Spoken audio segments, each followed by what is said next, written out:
Um, All right. So where do you want to begin? Shall we begin with you? Because I don't think we've ever met.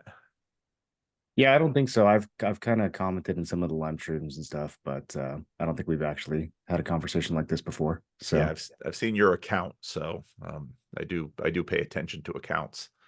But yeah, let's start with you. Tell me a little bit about yourself. okay, sure. Yeah, so I grew up in a Christian house. Had kind of a very um, amazing childhoods. Very very lucky, very good parents. Had a great time growing up in the church, and I'd say around like maybe eighth grade or so, started to I had kind of like the quintessential like camp experience, where I had the encounter with the Holy Spirit, and I felt I'd gone to church before that, but it was kind of like a new level of real for me having that experience and going through all that. And so got really into church, started like teaching the younger kids at Awanas at the church when I was in high school. There was even a couple times where they like invited me up into the adult congregation to kind of like give my testimony about how like the junior hires or the high schoolers are doing or how my life had changed and stuff like that. So super, super plugged in. And then kind of went through the oh, it's funny because like some of the things that I are part of my biography, I feel like are a pattern that I've seen in your other talks like repeatedly, but kind of went through the college deconstruction phase after that. Um, and that was something that I kind of went back and forth on for a couple years, like Did you just go to public university or Christian college? I went to San Diego State. So Okay. yeah, just like a The school, the school that your standard high school kid in Sacramento when he graduates. Where do you want to go? San Diego State. yeah, yeah. We have good weather, but we want better. Yeah, I kind of was at a point where I wasn't really sure what I was going to do in the long run, and San Diego definitely had the weather, and so I was like, okay, well, while I figure it out, at least I can live in San Diego. That's right. Not an ugly place to live at all. Yeah. Um, yeah, so it went through kind of a little bit of deconstruction, bounced back and forth, kept trying to there's a time where I was kind of still plugged into church, and then Did you do um any college like InterVarsity or Campus Crusade or any of that kind of thing? well, yeah, so interestingly, this was kind of a big part of the falling away. I joined a Christian fraternity, or at least I tried to join a Christian fraternity. I went through like the pledge phase, so I went through the whole semester where they kind of had their own take on it, so the hazing wasn't as insane as a normal frat, or whatever. But it was still like we had to do a lot of different there was one point where they like trashed one of the rooms and like put food all over the walls. We had to clean it up, so they messed with us a little bit still. Um, but the main thing was, I went through this phase of this entire semester where I got really close to this group of guys, to the guys who were pledging with me and to to the guys in the organization. And I kind of thought after spending my first year in college, like completely lost and not really doing a good job making friends. This was my second year at college, and I'd gotten really close to these guys, and I felt like I had finally found a community. And for the first time after moving out, living on my own, I felt like I was part of something again. And then right before the semester was going to come to a close, right before we are going to have the official ceremony where we would be brought in to the organization, my big bro and the presidents of the frat pulled me aside. They like invited me to a Starbucks, and they basically said that my faith didn't align closely enough with the institution and that they weren't going to um, allow me in, which I don't think there was even any real precedent for. They had, because I had been pretty open with them about kind of like struggles that I had. Sure. And I remember having a conversation with my big bro where he was like, "Oh, well, there's been guys who joined the frat that aren't even Christian. Like it's not technically one of our bylaws that you have to believe this specific thing." So I was kind of like, "Okay, these are guys I can struggle with. These are guys I can be honest with." Yeah. And Yeah. then there was this, kind of massive rug pull at the last second, and so that was devastating. And that was one of a handful of experiences that I'd had kind of with the church or with church related, groups that had led to that sort of thing. Um, so yeah, that's, I think, just kind of sent me further into kind of like deconstruction slash rebel mode. Because at the, at that point, I didn't really even necessarily have anything anchoring me. And I would kind of like, um, I don't know, I kind of just like, I guess, wanted to prove that they were wrong about certain things or whatever. And so, I went even further down the road of Yeah. picking everything apart. And Yeah. um, yeah, so I guess there's a lot of things, random things that pop up that I could potentially talk about around that time. But eventually all this leads to like a 10 plus year period where I'm not going to church and, not really walking at all until and then, during this time I graduate. I start playing video games for a living on Twitch, which is kind of what I still do now. And so, there was this way in which like I was kind of living out the teenage kid fantasy, like I was playing video games for a living and making money, and I kind of had all the things that I thought in a sense would make me happy from kind of on kind of a mundane level. Um, but it, at the end of the day, it didn't. And I kind of still felt that draw. I still felt something missing. And so I went kind of the self-help route and, started learning about meditation and fitness and diet and all these different things to try to figure out like, why am I depressed? Why am I lonely? Why do I have trouble connecting with people, et cetera, et cetera. Um, and then that kind of eventually put me on the Jordan Peterson pipeline around maybe 2017 or so. Binged every Jordan Peterson lecture that was on YouTube. And then I think that started kind of a very slow process of like, hey, there's something in the Bible that is useful. And so it still wasn't, it was still kind of in the realm of myth, and but it was like a really really good myth. It was better than, it seemed like it was a lot more useful than the other myths that I'd encountered in school or whatever. And just like trying to see that through the lens that Peterson saw it through. And I think that eventually kind of led me down the like Peterson to Peugeot pipeline. um, and and then eventually that's how I found your videos too. um, but I guess to kind of sum everything up as to where I am now, probably about a year ago, there was this particular lecture that Pagio gave, where he was talking about the title of the video was something like um, a full scale attack on the Copernican revolution, which is a great title. So that immediately grabbed my attention. And like, okay, so you're gonna go after the Copernican revolution. Like this is let's see how this goes. Um, but to my surprise, I think he did a pretty profound job. And there's two things he said in the video that I feel like sort of once and for all dispelled my materialist worldview. The first thing is that he talked a lot about um, like a cup that your grandmother gives you, or that you go to her house and you always use this cup, and um, after she dies, you keep this cup with you.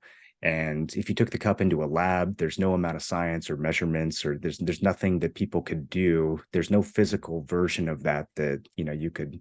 It's all it exists in the meaning and the memories and the experiences that you had. And then the second thing he said related to the Copernicus thing was, and this was so simple that I almost like couldn't believe that I didn't already think about it. Because his argument was basically, well, you know, one of the first major triumphs of science over religion was this Copernican revolution, that we discovered that in fact the Earth is not the center of the universe, and that we rotate around the sun. And then he says, but of course, that's only true from the perspective of the sun. And if you try to get outside of that, you can't. There is no perspective from nowhere. You have to pick some place in the universe to have a perspective from. And so why not just pick the place that you're in? Where you Like, actually yeah, are. exactly. um and it was just so stunning to me, like why have I not, because I'm a pretty scientifically minded person, like why did I not, I know that, like I know I took astronomy in college, I understand that we only revolve around the sun from the perspective of the sun. I had that somewhere in my, even in my materialist understanding of the world, but I don't know, I guess somehow didn't make the connection until he kind of pointed it out in that video. And so um yeah, and so there's just something about that that I felt like kind of it just unlocked a new way of thinking that was kind of building up over time. But I feel like that was the moment where it really unlocked. And then the next week, I'd been going to church kind of reluctantly, kind of like, again, like myth mode. Like where else am I going to go to find people who are pursuing meaning? You know, I was kind of like forced to go back to church because it's like I had tried other you know, like meditation groups and stuff, and I just it didn't And you give knew your me. way around churches too. I Yeah, mean, yeah. Well, and it's there at was, least fairly mapped territory. yeah, for sure. And it was very it was kind of nostalgic too, right? Because I went Mm, that, like the church that I went to, it was kind of had the same non-denominational vibe. Like it had the, yeah, you know, the music yeah, and the yeah, a certain atmosphere that reminded me of when I was like really on fire for God when I was in yeah, high school. yeah. Um, but also it was painful because I would go for the I think for the first 2 months I would just sit and like want to cry after every service because I was hurting so much over the fact that like this is never going to be real to me again. You know, I'm so far away from this now, and I'm looking for something, but I'm never going to be able to get back to where I was in high school. And I would feel that, but I would keep coming back anyway. Mm, Um, wow. That's not you're not that's not unique to you. I hear that fairly often, and I read it even more often of people who they their deconstruction was involuntary, and they're really not happy to have lost what they lost.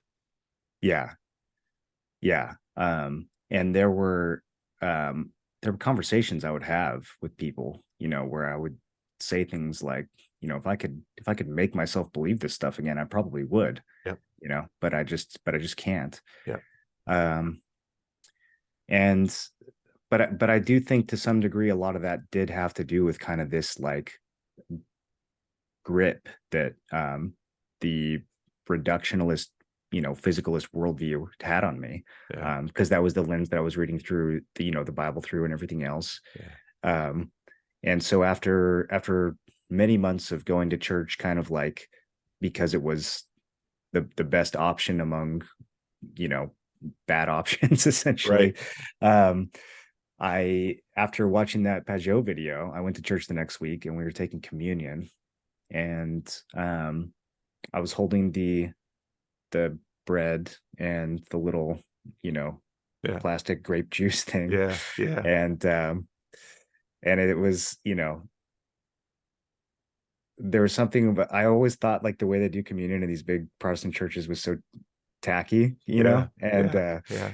and I'm holding these, you know, this tacky little plastic wafer and plastic grape juice. And Yeah. it was Pajot's words were kind of just fresh in my mind. You know, the same example about grandma's cup, he also used about the communion. Like if you took, you know, the Right. Eucharist, if you took the body into the, Into the you know, into a lab. scientist's lab, you're not going to find anything there. Right. Yeah.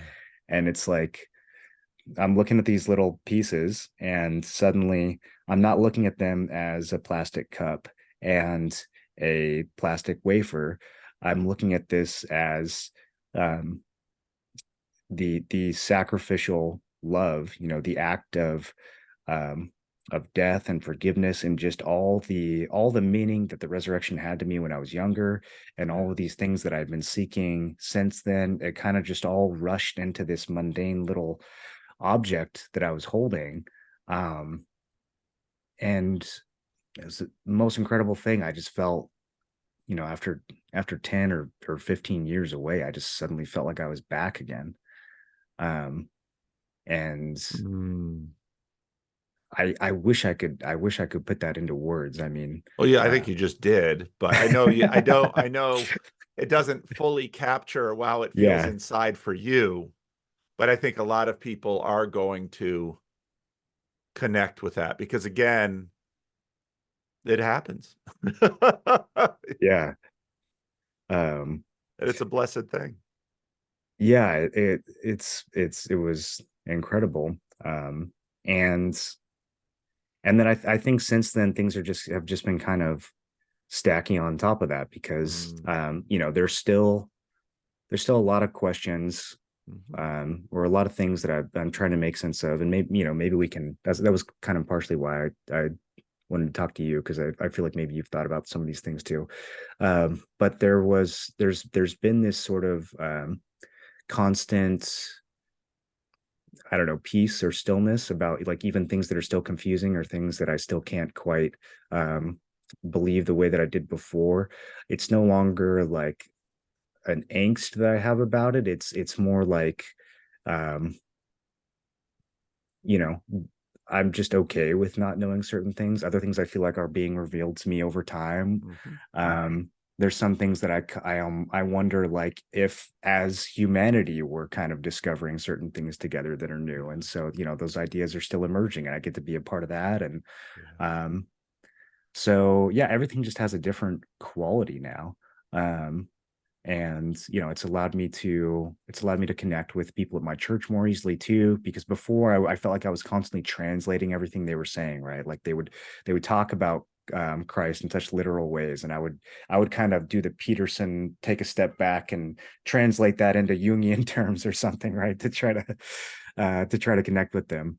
And now, yeah, it feels a lot easier to just kind of be where other people are, and understand things kind of at the same level. I think most of the time, not all the time. Um, but yeah, like I said, I mean, things have just been kind of stacking on top of each other from there. So, in a good way. That's So wonderful. that's That's kind of my, wonderful. yeah, broad summary Oh, that's of great. the journey. Married, single? Not married. I'm with someone. We're trying to, um, it's funny because, like, I mean, obviously my life and everything has changed so much in the past like Mm, 1 to 2 years. And the girl that I'm dating right now, um, she um she wasn't really into church or anything when we met, and I wasn't really into yeah. church or anything when we Yeah. met. And you changed. Yeah, and I started, um I thought maybe we were gonna drift away and all Yeah. this. Yeah. But every time I like share something about this with her, or I like, when I started talking about like going to church, she was very, very open to it, and even like enthusiastic, I Oh, would say. good. Yeah, and so she's been like really, really on the journey with me in a way that I'm Oh, like, wonderful. yeah, that I didn't expect. Like it almost feels providential. Like, yeah, the time that we've had together has been, we're growing like very, very parallel, it feels. You know what I mean? Yeah. Yeah. Yeah. Yeah. That's wonderful. Yeah. That's wonderful. That's not always the case. I know it was not what I was expecting either.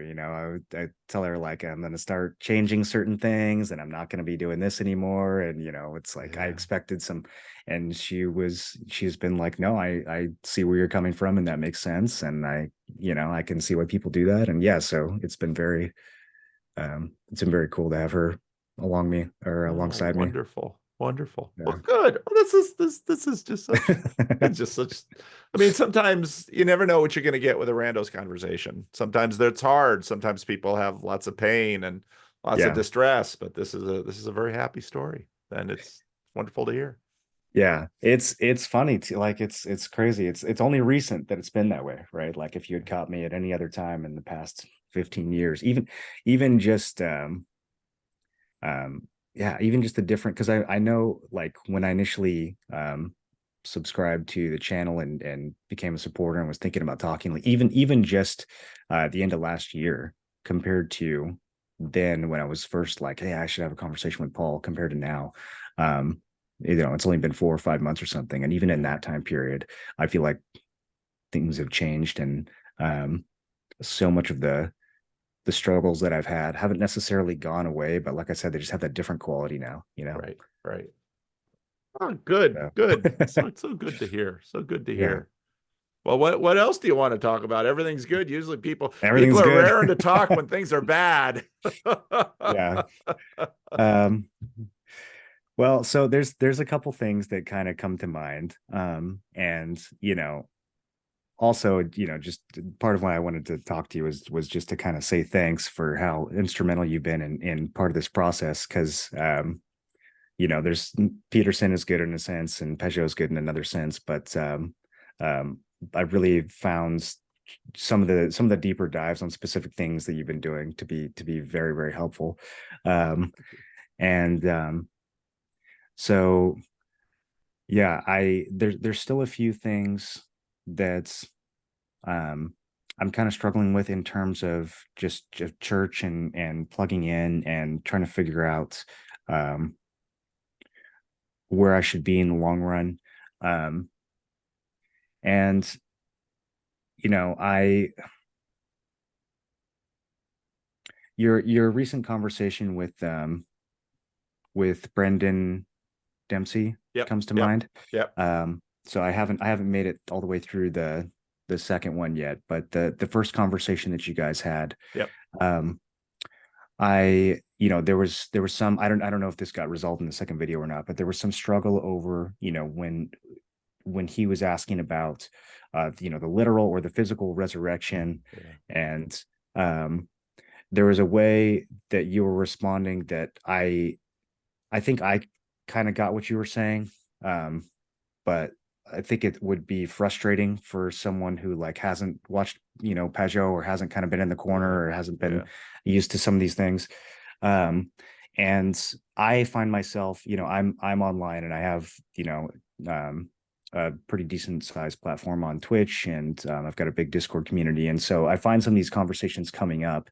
Um, and people are really surprised when they learn that I've kind of gone in this direction, because I was just sort of another like yeah. degenerate gamer kid for a while. And but also like very whatever, very logical and very scientific, or yada yada.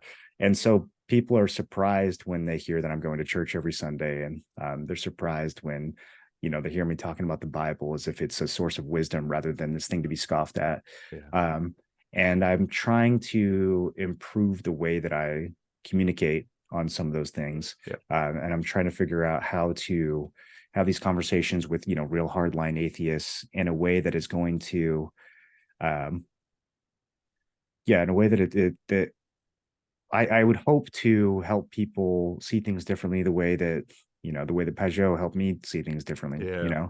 Yeah. And so I'm trying to avoid like debating or arguing people into the faith, because Yeah. I don't think that ever works. No. But at the same time, I do want to share in a way that doesn't sound superstitious, that doesn't Yep. sound, like Yep. and so yeah, so I'm still working on that stuff. And I think that's kind of one of the biggest challenges that I'm trying to hash out We're right now. all working on that stuff. I mean, Yeah. again, watch Peugeot and Rationality Rules, watch Jordan Peterson and Sam Harris, watch, you know, one of the more interesting ones I've seen in the last few years was Glenn Scrivener and Matt Dillahunty. I thought Glenn Scrivener just completely owned Matt Dillahunty in that conversation, but is that going to change Matt or any of his fans? No. And Right. C.S. Lewis's quip, "The door to hell is locked from the inside." Um, it's a tremendously clever image, but and that's part of why, number one, we all of our doors tend to be locked from the inside. I mean, it's not just the door to hell. I mean, and for good reason, because if people were just transparent and we could just reach into a human being and start reconfiguring, I mean, that's in some ways the holy grail of the mass information machine. They are constantly trying to reach into us and program us to make us not human, and to make us consumers or political followers or religious followers or something. And so it's a super good thing that people are enormously resistant to mind control of various ways. Yeah. That's a really good thing.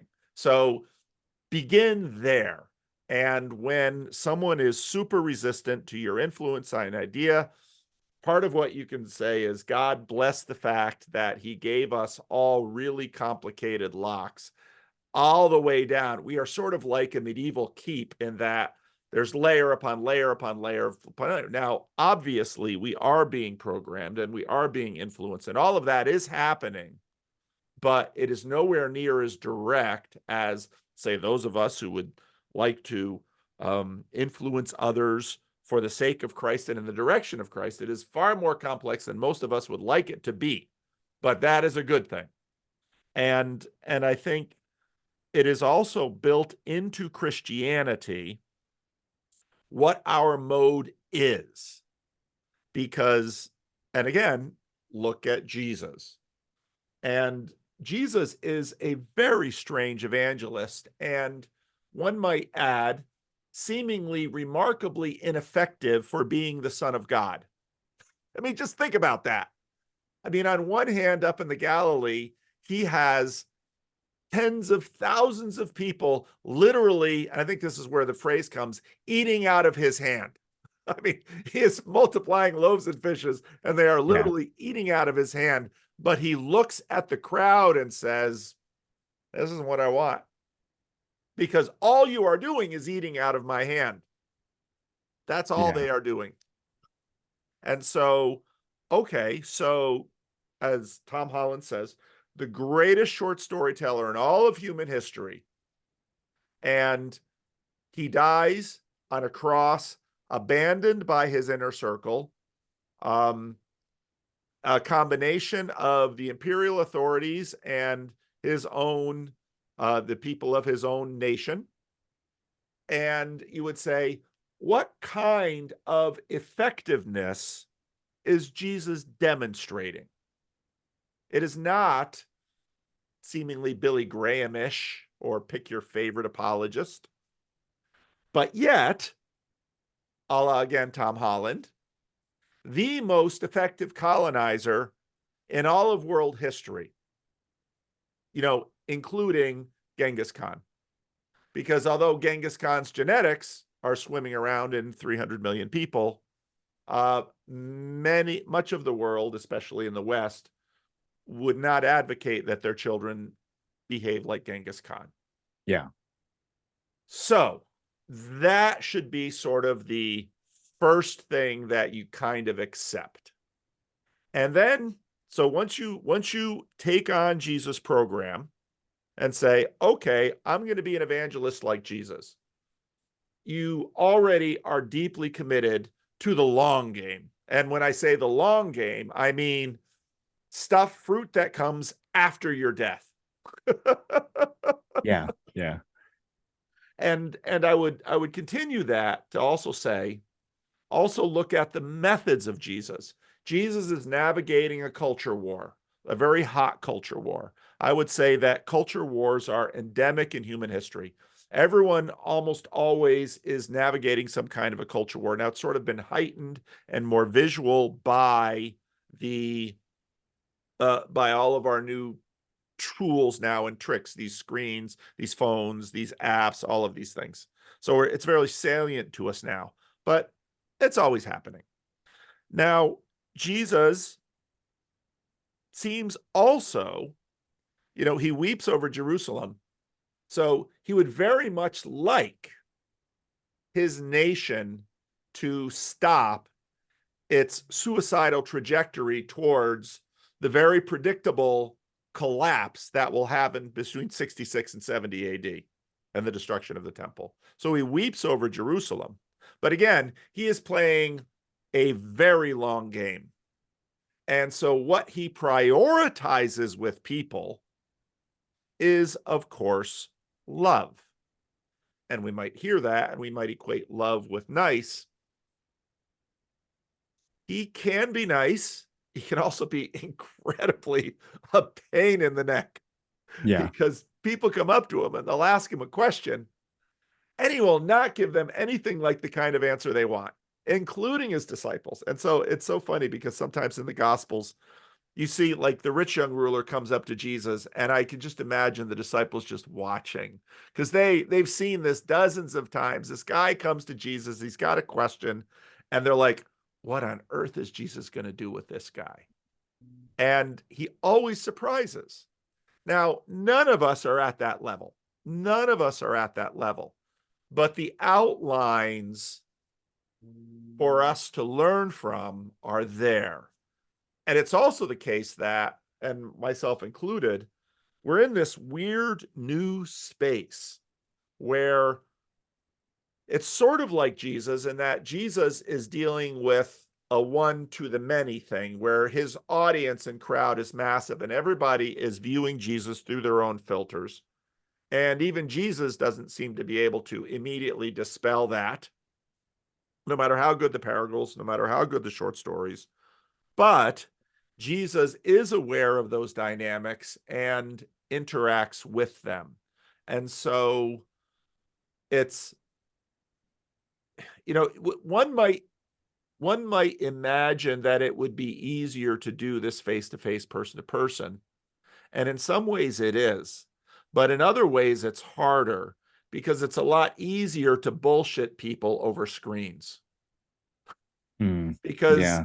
they're just looking at my profilicity, nice Pastor Paul, he's got his blue shirt, he's in his office, he's saying nice things, he's not being a hypocrite, he's not being a jerk, he's not doing this when he's tired and grumpy, he's not, I've set this up. The profilicity that I am employing here is in many ways to my advantage to a degree. Yeah. And so in person, well, it's much more real, and you've really got to be much more 360 in terms of how you're on. But again, the main orientation that Jesus lays out, right there in the Gospel of John, it begins with the foot washing and says, "A new commandment I give you, that you love one another as I have loved you."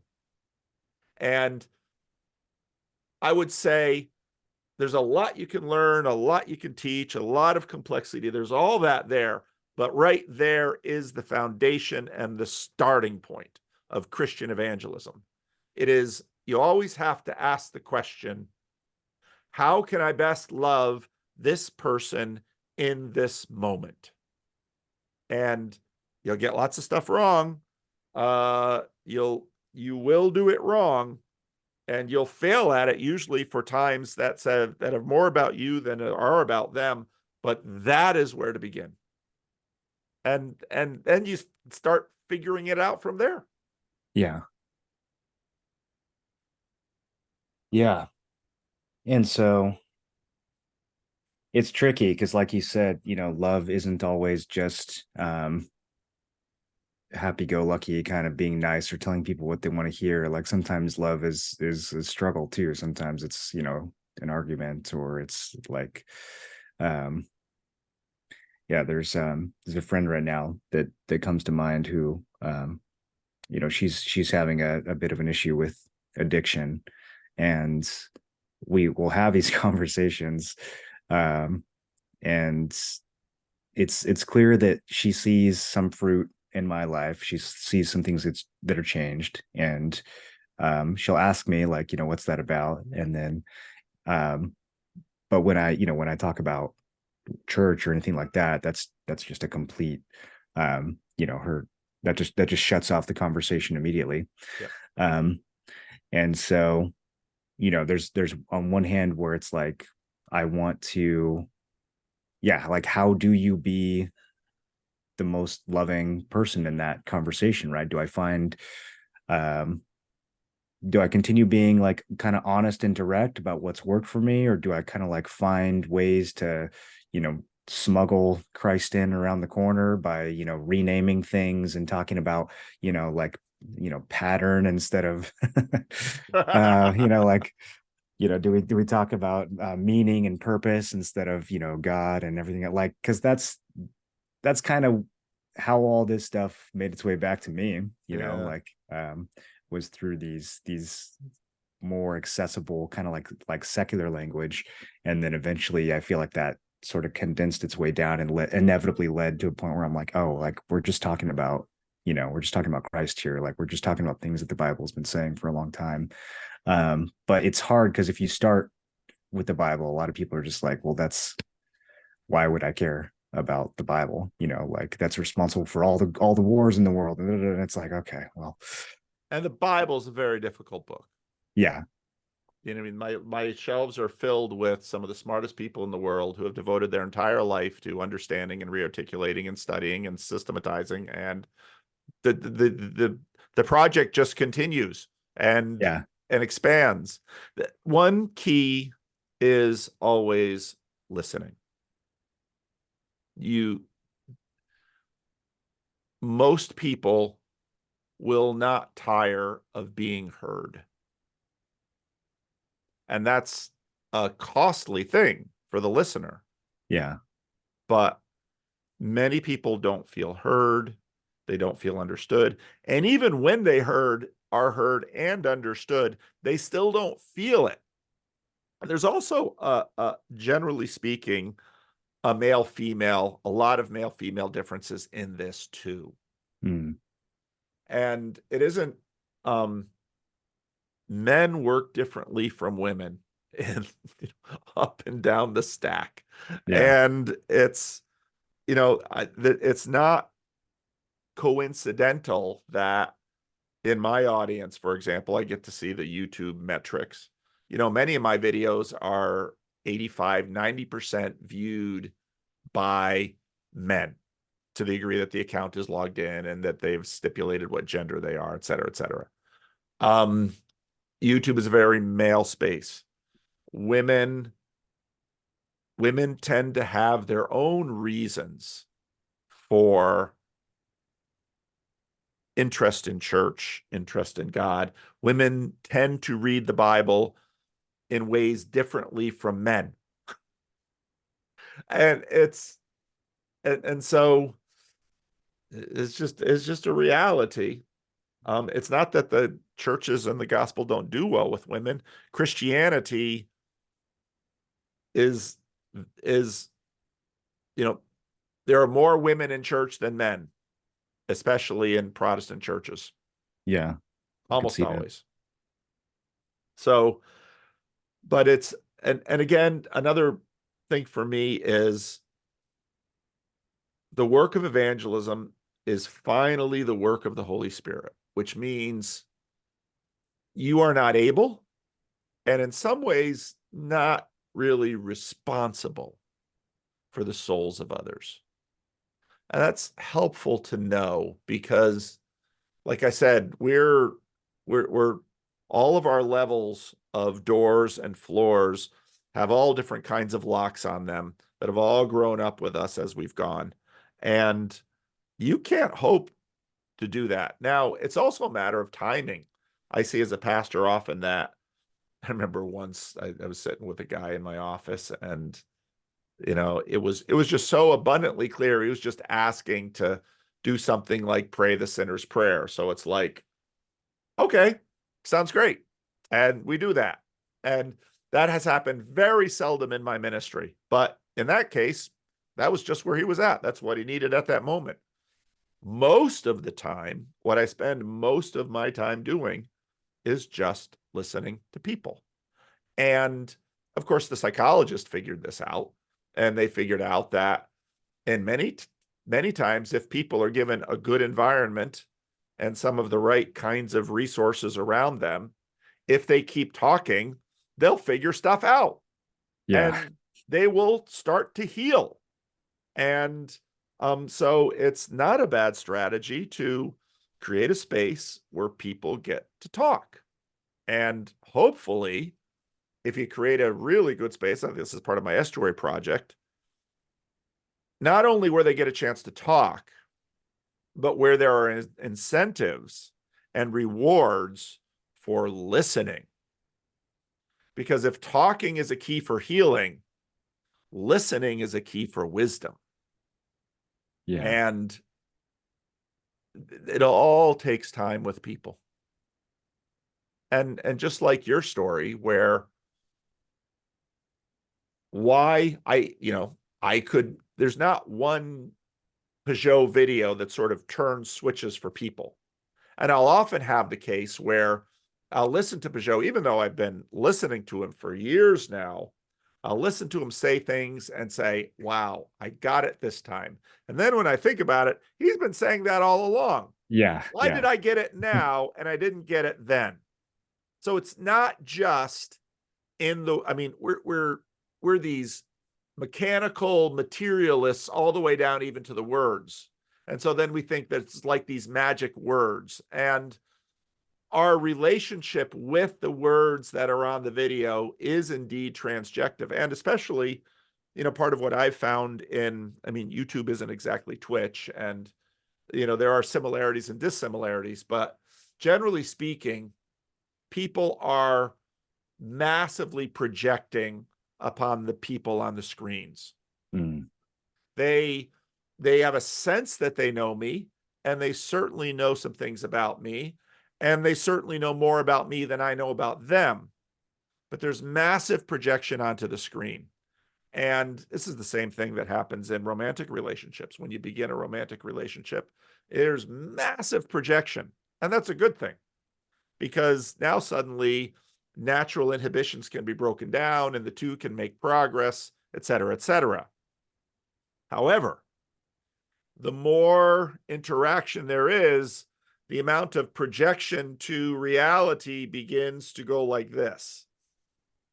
And now suddenly, well, this has to do a lot with what Jordan Peterson talks about with respect to attention, and some themes that Jordan was talking about a few years ago, where you're getting at truth when basically you begin to become surprised and even annoyed, Yeah, yeah. because a lot of the delight is just projection. We find what we're looking for and we're delighted. But when we start feeling the rub, well, now suddenly we're actually encountering some reality there. And now that's going to ask more from us in terms of sacrifice, commitment, strength, endurance, self-control, all of these fruits of the Spirit. So, boy, I've been talking a lot here. I don't know if any of Yeah, this has been no, helpful. no, it makes sense. And I mean, it's what you're saying about being in it for the long haul. Um, I can, that's um, there's a way in which that's kind of like a fractal at every point, right? Because like Yep.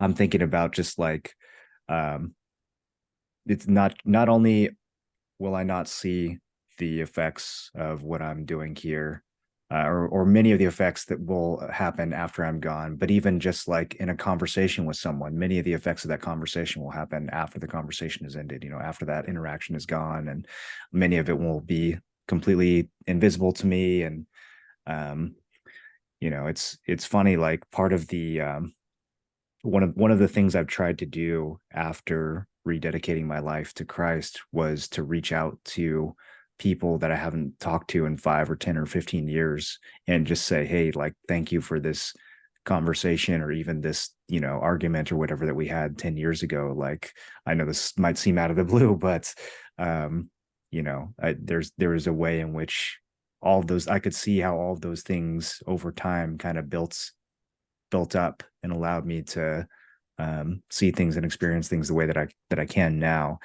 And so, yeah, I mean, you're totally right. That is the challenge, is trying to step back and just do what's in front of me, and um, not necessarily like need to see the results right away, because that's almost never going to be the case. Nope.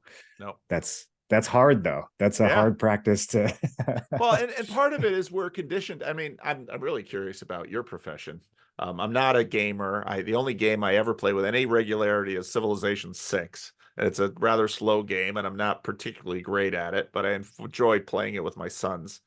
But I mean, in your world, I mean, I would imagine video game play it's just instant cause and effect. You are constantly, I watch, one of my sons sometimes play Age of Empires 2, which is hilarious because I played that with them when they were kids, and now he plays it online, and he was trying to Yeah. get me up to speed the other day. I'm thinking, it's just probably, I just don't have the hours to devote to this. Yeah. But It's a lot. it is all instant. It is just back and forth. And those, I think, those that kind of world that we have made for ourselves. I mean, I have buttons everywhere around me and screens, and I am so used to technology that immediately responds to what I command it to do. And people are not that way. Yeah. And so part of, I think, what the technological age has biased us towards is what, let's say, in previous generations, when, okay, you're going to sow seeds in a field, and kids learn this when they have these little, maybe a little bean and a little cup or something, and they grow it in school. Nope, don't dig it up. You gotta wait. You just Yeah. gotta wait. And so many of those stock biblical images are all agricultural, because you plant the seed and you wait, Yeah. And then it takes time. and you may never see the fruit of what you're doing. And I have that all the time, both online and in real life. It's So- just the way it is, and it's true of your kids, it's true of your church. And now with the online thing, I regularly have people who will come up to me and say, that really helped. But I also know, just by, again, looking at analytics, that 100 times, or maybe even more, the number of people who have ever seen me on screen and have seen me once and clicked away, or that number is enormous compared to the number of people that I get to interact with and hear from and identify and even build a little bit of a relationship with. Yeah, and that is similar to what I see on Twitch as well. It's like there's people that are regulars that are chatting all the time, but when you compare that to just the numbers of views you get and stuff, there's people that um they're never going to say anything in the chat. I'm never going to know what kind of impact or effect that I've had. And what's crazy with Twitch is I can see one of the pieces of software I have it'll show the number of hours that someone's watched for. Huh. And I've been on there for 7 or 8 years now, and so there are people that I can see that have watched me for like 6,000 hours and have never said a single thing in my chat. And I'm just like, who are you? Wow. Like what? Yes. Like what? Yes. Say hi or something, like tell me something about yourself. Um, Wow. and so, and it's crazy. Like, I'm thinking about this a lot more now, but just what impact have I had on that person? Like especially back then, and certain attitudes I have about certain things, like just the way I carry myself, like you really don't it's really impossible to know like to what degree good or bad, what you're planting in the ground when it comes to this kind of stuff. So tell me more about what you do. Yeah, so I'm trying right now. The last year in particular, I I have been kind of on the fence as far as if I'm going to keep doing the streaming thing or not, because it was really streaming for me was how do I still spend all day playing video games as if I was 15 years old, but this time make money from it, like it wasn't the most meaningful career decision, but I did, kind of find the right game at the right time and launch a career, and I was able to do it successfully. And so um now I'm in that situation, and I'm trying to figure out like, okay, well, um my life has taken a bit of a different turn. Like I'm a little more meaning oriented. perhaps than I was before. And so if I'm going to keep doing this thing, I need to try to do it in a way that's fruitful, and that's not just me kind of distracting myself day to day. Because the games that I play, a lot of them are these like online persistent world games, like MMOs. I don't know if you're familiar with the Okay. Yeah, a terminology, but little bit. Yeah. they last forever, right? You don't beat them. They're online in a world with everyone else, and there's always, some new thing you can accomplish. Some of them you can level up forever, and so, some of these games you just play for years and years and years, and they go and they go and they go, and there's no limit to how much time you can put into them. Huh. Um, and there's kind of like a weird dopamine thing going on with a lot of these games where they've gotten very good at, it's almost like social media. It's gotten very good at keeping your attention without actually giving you something fulfilling. Like you can scroll TikTok for 6 hours and you're not really even having fun when you do it, but you'll still do it for 6 hours. That's kind of how some of these games feel too. It's like you're constantly drawn in to do the next thing you need to do. But if you actually took a second to stop and think like, how much did I enjoy this today? What did I get out of this today? It would be pretty small. And so I've had a lot of just like internal um struggle there trying to figure out like, okay, well, like how much of my life do I want really consumed by these games? How much do I want to be bringing other people into these games? Can I find certain games that actually are fulfilling and that do, tell a good story? And you can, right? There's like not all games are like this. Some of them are like some of the stories in these games are like better than any movie I've ever seen, and they're super enriching, and they make you think about things, and there is like the kind of that deeper fulfillment that comes with them. But I'm still kind of at a crossroads right now where I'm trying to decide like, you know, or trying to figure out how to do this in a way that's a little more meaningful. But I mean, basically what I do, to just kind of circle back to your question is, like I've got my webcam. It's usually kind of like off to the side here. But I just play the game and there's the chat and I interact with people, and sometimes I'm teaching them about what I'm doing. Sometimes it's just kind of a hang, like we'll just talk about stuff that's not even related to the game. Hmm. Especially with some of these games that go on forever, like you get to a point where what you're doing in the game is really repetitive from day to day. And so you Hmm. don't even end up talking about the game. You end up talking about like, politics or, whatever like crazy thing just happened, or um, then the games themselves have kind of their own drama since you're online with other people and everything's persistent. You have your guild and they have their guild, and you guys war over certain things and people get mad, and sometimes that spills over into real life and people start, that can get feisty. And so there's kind of that toxic element of it too. Yeah, so it is, I don't know, it's like some of these games, it's like a miniature Second Life in a lot of ways. Huh. These like persistent worlds, you really do kind of live in them, and some people live in them a little bit, and some people it's their entire life. Yeah. And Yeah. that's kind of where I was at when I got into streaming. Like I wanted to, this like virtual life was something that I had a lot more control and success in than the real one. So I kind of just like, well, let me figure out a way to make money doing this, and I'll just do this all day. And um, then that's that. I won't have to worry about, going out and doing something in the real world. So Wow. That's interesting. And Twitch, when I made my first videos about Jordan Peterson, I knew nothing about YouTube. I did know a little about Twitch because I had some sons, and I knew that, and I'd seen news reports that there's a there's a there's a network out there where people watch each other play video games, and I thought, I think I yeah. never would have thought that, because to have someone sitting over my shoulder watching me play Civilization, I think would be the boringest thing imaginable.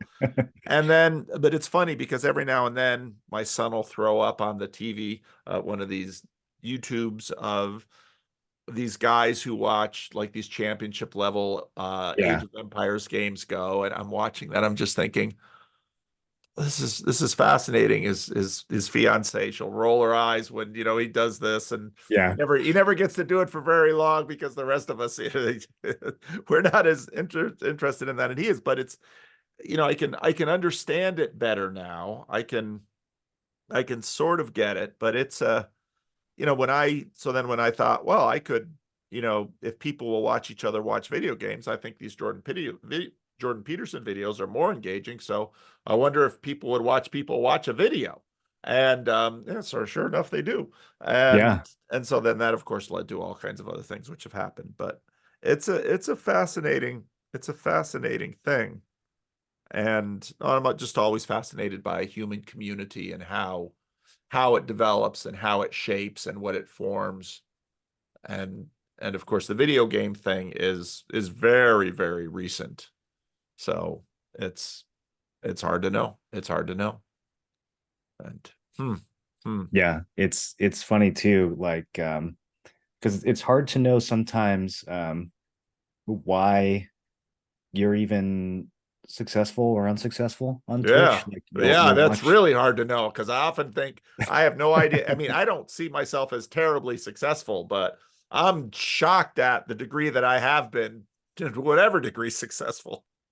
Yeah, there's times it's been like this on YouTube too. I used to make YouTube guides for these games, and there were times where I would make a guide and I was like, this is so good. This is going to be my biggest guide that I've ever put out. And then it's like, does, 1/10 of the views of these other videos with way less effort and way less organization behind them. And like, it's like, yeah, I just, The algorithm. I yep. remember this one video, and this gets to this whole question about hours watched. This one video I did, which is kind of an outlier on my channel, but for some reason the algorithm just took it and ran with it. And most of the hours that were watched of this video were basically between midnight and 6 a.m. US time. And it's like, Interesting. I know that there are people who have computer screens just streaming YouTube continually 24/7 in their domiciles. And so, I think there's just certain videos, like with the Andrew Huberman New York Magazine article, of course, that's the kind of thing that people will make videos on just because they're interested, but it also the algorithm will pick up on it. And so then you'll Yeah, see that yeah, certain videos just get sent. And then you see all kinds of other videos, often better videos that are just completely ignored. yeah. And so it's like, "Yep, there you go. There you go." And I was fortunate in that I think just in terms of what was going on YouTube and the algorithm that for some reason it grabbed my video and off it went, and enough of people watched it, enough people kept engaged, and I kept working at it, that what has grown has grown. What have you learned about human nature from what you've done? Well, I think what you said earlier about it being kind of like easier to BS people on the internet is very, very obvious after doing what I've done for a while. It's I see that in myself and the way that I interact with people. Often when I'll meet someone in real life and they'll ask me what I do, and they'll get curious about the channel. And I think that probably the person that they see, they're probably surprised at the persona that they see on Twitch compared to like who I am, Sure. in real life. And it's funny because I've been thinking about this a lot lately. I don't really know where that persona comes from. It's this weird thing where like I kind of have an idea of how I want to act to be funny or to be entertaining or whatever, but then I'm also kind of like it's almost like giving a lecture and seeing when people are paying attention to you and when they're not, and like when you're bored you kind of change the subject or whatever. Like I can that you have the same thing going with like the chat and like how quickly the chat is moving and how people are responding. Like there's times where I'll be talking and talking and talking and no one will say anything in the chat for like 5 minutes, and then there's other times where I'm like focused and not even paying attention to chat, and there's 50 people, the messages are just like flying past, and it's like so there's this weird it's like it's fun for me to try to think about like how much of this is actually me, how much of this is um forces beyond my control or understanding. Yeah. and and the version of me that I'm presenting, like how much of that is being unconsciously sculpted by the way that the chat is responding or the way that my view count is going up or down. Because on Twitch you can see it refreshes like every 30 seconds. You can see your view count going up and down, and that I know a lot of streamers will just hide it completely because it can kind of get into your head. Yeah, um, yeah, because it's like maybe it's going up because I'm saying something really interesting. Maybe it's going up because a bigger streamer just went offline and yeah, people just need something else to do, and so they happen to click on me next. Like yeah, there's all these kind of invisible forces, but you read meaning into everything, yeah, and so like even if it's an arbitrary up or down, you're yeah, like, oh, I need to do more of this or I need to do less of that, and then you become kind of like unconsciously sculpted, and yeah, then so yeah, I've been trying to think about that a lot lately, and just trying to take more intention about like how I'm going to act, and trying to like swear less, and just yeah, like when people are like when like combat is getting heated and people are hurling insults, not getting swept up and all that. And so yeah, um but yeah, I mean the internet, like it's it allows people to, the anonymity, obviously, I mean this is nothing new. It allows people to behave in a way that they couldn't get away with in real life, and yeah, so I see that a lot. yeah, um but it's also, I've gotten surprised, even before kind of my recent like turn to um to God and to church and everything. There were times in the past where I would just be playing a game and talking about something completely pointless, and I would get a direct message on Discord with someone saying like, "Hey, um, I'm going through a really hard time right now, and I wanted to just like thank you for your stream. It's been like, it's really helped me, blah blah blah." And yeah. like, I'm not talking about anything that has anything to do with Right. their life or struggles, right? Like I'm talking about some mundane, silly Yeah, drama in the game or something, right? It's just, um, and so yeah, I don't know. It's a puzzle. Like on one hand, I want to be so much more intentional about the conversations and about my attitudes about certain things, but then on the other hand, sometimes it's like just talking about whatever, just pointless whatever, can still have an effect on people too, and yeah, it's yeah. yeah, it's puzzling.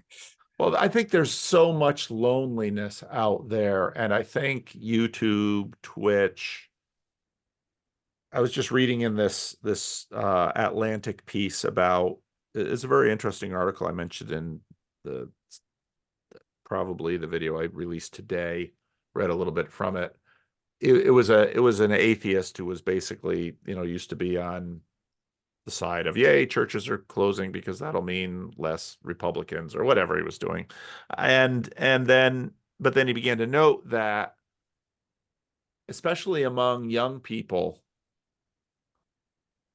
there's been this collapse of communities. Yeah, And I think a lot of that has shifted to the screens. And even though, partly just by virtue of my age demographic, I remember the first computer game I ever played was a pirated version of a Star Trek game that someone had put on the the mainframe that had limited student usage at Calvin College. And it was like, well, this is kind of interesting. It was all text based. I mean, it's just super simple.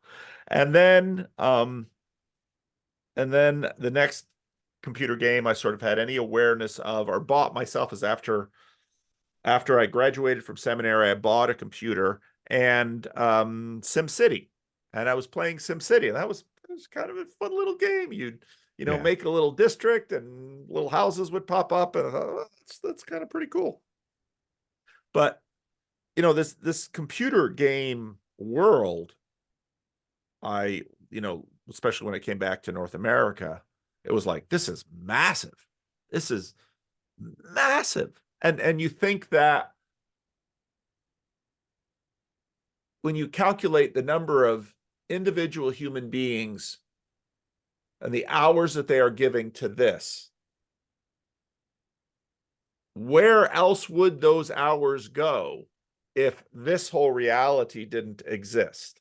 yeah, even sometimes, so when I open up Steam and, I pull up Civ 6, it'll tell me you've spent this many hours playing this game. And sometimes I look at that number and I think, what if I had spent that time reading? But I'm in a different mode if I only play, and right now I pretty much only play when my sons are available, and that's hardly any time.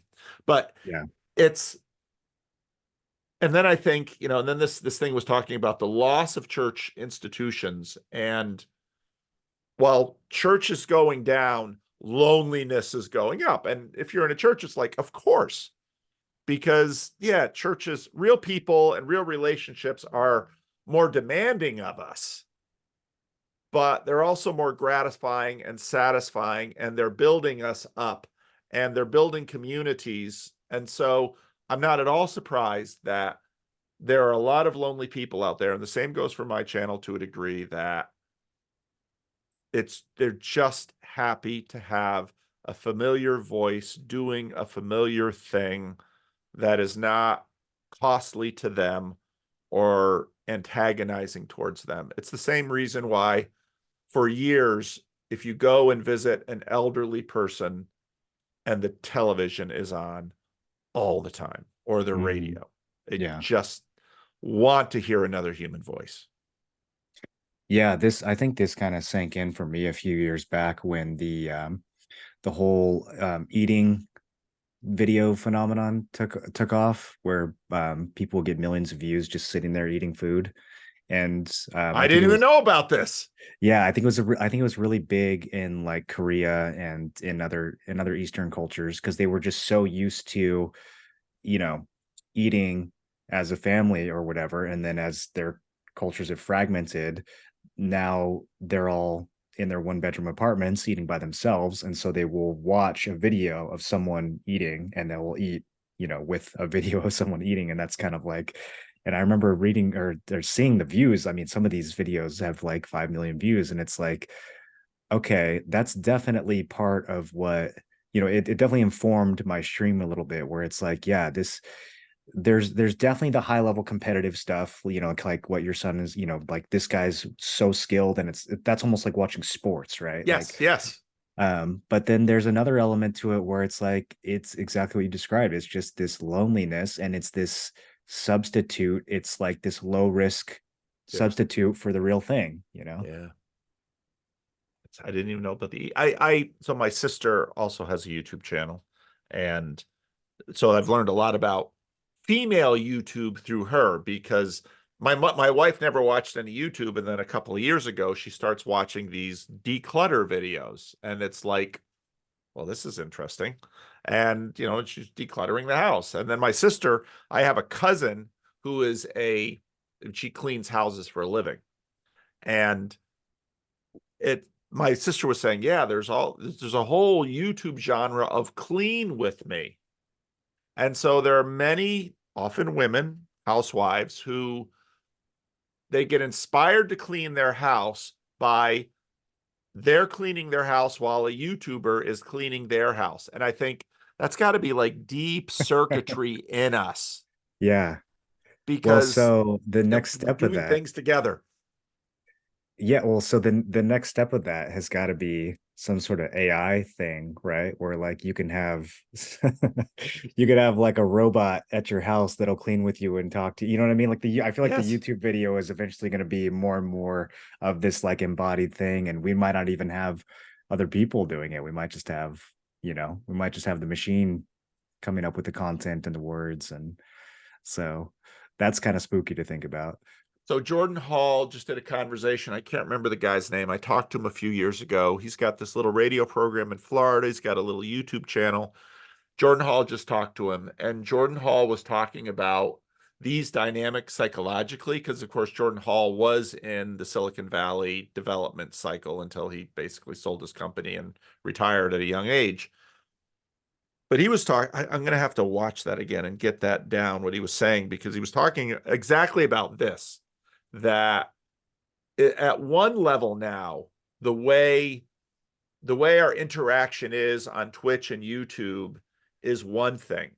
But as AI develops And as robotics develop, this is going to be way, way more addictive and engaging for us. And, you can see some of the science fiction, the movie Her, where the dude is just totally into his little AI companion.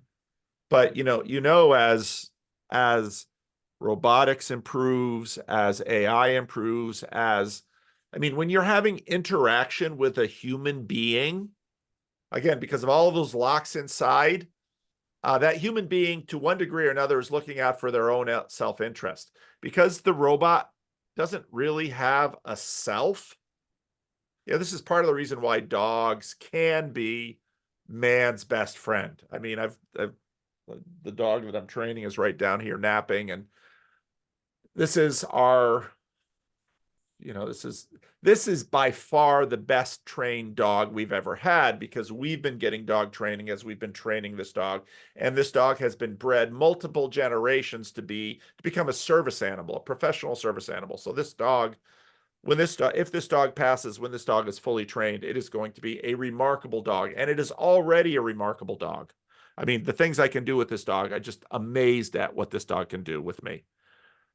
But now, this dog still has a degree of its own self-interest. When you think about an AI robot that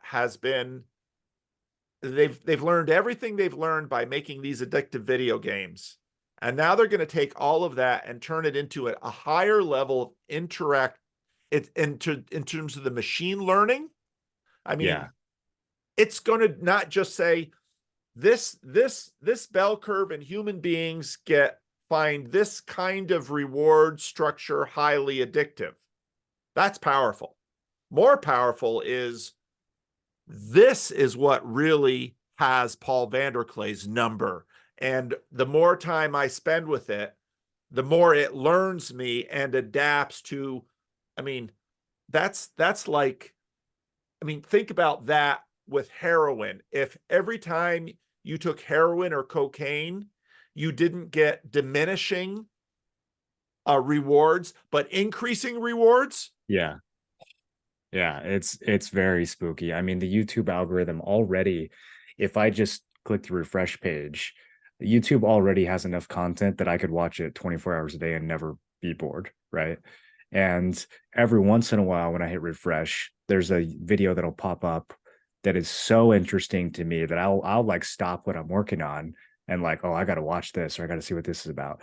It's not going to be that much longer until everything is at that level, and then beyond just, this is so interesting, I have to do this right now, AI is going to be able to put together all this is so interesting, I need to pay attention right now, and make new content out of that our current YouTube atmosphere doesn't even know how to make yet. And so it's like, yeah, I think about this stuff, and part of there's two reactions that I have to it. There's the part of me that's like, I want to I should just quit streaming these games. I should just go, find something else to do. And then there's this other part of me that's like, well, some of the games that I've played, some of the stories that they've told, are, the most profound stories that I've heard. Some of the memories that I have with the people I played games with are the best memories of my entire life. Wow. And so maybe it's, I want to hold on to that. I want to find a way to continue playing games in such a way, or experiencing games in such a way, where that meaning can occur, while also being cautious of all the addictiveness and the increased addictiveness that's on its way. Like, I want to find the balance between those two things. And I don't know, it feels risky. There's still some times where I'm like, I'm playing with fire here. Like, I can see the direction this is going. Maybe I should just make a clean break, but then I can't. I think about all those memories and all those experiences and all those stories, and it's like, no, there's still a way to make this better, and there's a way to recapture kind of the the spirit of gaming that I feel like is being drowned out by a lot of this Skinner box dopamine stuff right Yeah. now. Yeah. Um, and so then I almost feel called to stay in it, and Yeah. I'm actually in the midst of, um, potentially, what my next step might be is actually working in design for one of these big games, Yeah. and it's like it's a it's a weird crossroads to be at, because it's two very extreme opposites. It's either like double down and dive in and like really make this my career, and try to um try to maintain what's good about it, or like walk away entirely and leave it behind and do something else. Like, it feels like there's no in between, so Yeah. it's a struggle right now. And I um totally understand that. I mean, there are days, every time I say this, I get comments like, "Don't stop," or there's some people that love me to stop. But there are days when I have similar thoughts, and it's like, just people just go to church, just turn off yeah, the screens, go to church, get married, have kids, go be Amish or something. It's just walk away from this stuff. But there's other times when no, it's you. If we don't have Christians in this space, then what? And so, yeah, I totally get that. I can really understand those tensions, because I wouldn't say that computer games are irredeemable. I wouldn't say that. I enjoy I enjoy them. I mean, it's a similar dynamic to alcohol, Mhm. where I there are some people that should not drink alcohol at all, and some people that have learned that they really can't just drink a little. Every time they drink, it just goes in the bad direction. There are many Yeah, other people for whom alcohol is not a problem, and it's a fine thing, and it's something, it's part of human culture that is just fine. And so the discernment required, I mean, it's easier to just have it be a binary yes or no. And it's not a bad thing, but it's the same with movies, it's the same with books, it's the same with how many other things in the world. So, the but the it's a alcohol powerful thing. yeah, the alcohol is an interesting analogy, because it's like, um if you work at a brewery and your competition is making alcohol that is increasingly addictive and dopaminergic and everything else. Like, if we had the technology to, if it was on the scale that gaming and AI and all these other systems are following right now, it's like, um you I feel like it'd be a similar dilemma. It's like, oh, maybe this industry is just becoming way too evil, Yeah. or maybe someone needs to stick around and make the less addictive version. Yeah. Make the version that you can just have a little bit of, that doesn't Yeah. completely. Um, so Well, that's yeah, what happened with tobacco. I mean, when finally the tobacco industry was forced to reveal, I mean, they were working, I mean, the biochemists were working very hard on making their brands of cigarettes more addictive than their competition. And they saw the results. We make it, we up the nicotine level and the delivery system. We engineer this little thing to do this, and our sales go like this. wow, I I kid you not. yeah. And you know, Well, our food is the same way. it is Yeah, the yeah, the fat and the sugar, and yeah. Now this is a lot of the stuff that Jordan Hall has been, thinking about for a long time and talking about, because we are, even though we're such amazing combinations, because even though that we have all these levels of locks, we are also so regularly duped. yeah. And so with Vervaeke, with his relevance realization, that's kind of the point. Our our dupability is part of the also the intricacy that makes us resistant. So, oh, we are a mess. We are something else. So anyway, sorry, I feel like I hijacked your time. No. I am interested in this stuff because Yeah, it's no. very salient. It is very interesting. I mean, it's stuff I'm definitely thinking about. It's stuff I'm definitely trying to work through and pick out what the next step is going to be. So it's always good to, I mean, like you said, you know, you let someone talk for long enough, and oftentimes they'll figure things out Yeah, yeah. just through listening. So So how do you handle, because I know different YouTubers handle this in different ways, especially because I know some YouTubers that have far bigger channels than I have, but they never use their real name. They're very careful. I mean, you need to have a filter in terms of personal information. How do you handle that? yeah, I mean, I since I kind of went through the gaming route, I have my nickname, right? My username, Yeah. which is Moreland, that kind of everyone knows me by. I don't really go out of my way to hide my real name. It just doesn't really come up. But like if Yep. I go to conventions, you know, I have a business card that's got my real name on it, and I'm not really, you know, I'm not like paranoid about who sees that or whatever. Um, Obviously, in terms of like where I live and stuff like that, I've got to be careful Yep. because you know, there's like, I don't know Someone if you're shows up familiar. with their laptop. Let's go. Well, No. it can get there's definitely a dark side to the gaming world too. Like, I don't know, are you familiar with like swatting, for example? Yeah, I've heard about it, but people, Yeah, people find out where you live and then they send like cops to come kick in your door. They call in like a fake hostage situation or something. So there's definitely a dark side to it. And so you know, that's that's another one of those things where sometimes with gaming it's like, oh man, maybe I should just cut my ties here. But then there's that other part of me that's like, no, someone's got to stick around and uh, try to talk some sense into these, you know, crazy teenagers who are doing this stuff. So so yeah, what's in real life gathering? What's a convention like for your world? so we have like TwitchCon is there's one in North America, and then there's one in Europe, and there might be other places in the world. I'm not sure, but they do one a year in North America and one a year in Europe.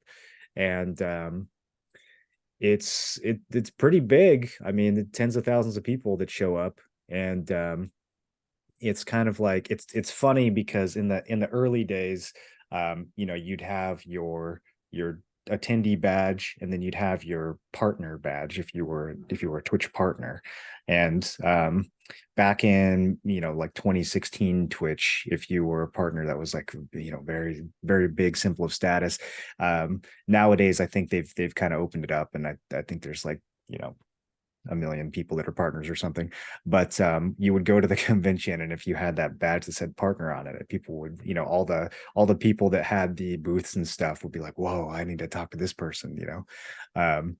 And it was just funny because they had no way of knowing if you had, you know, 200 concurrent viewers or 20,000 concurrent viewers, you know. Because the badge just said partner.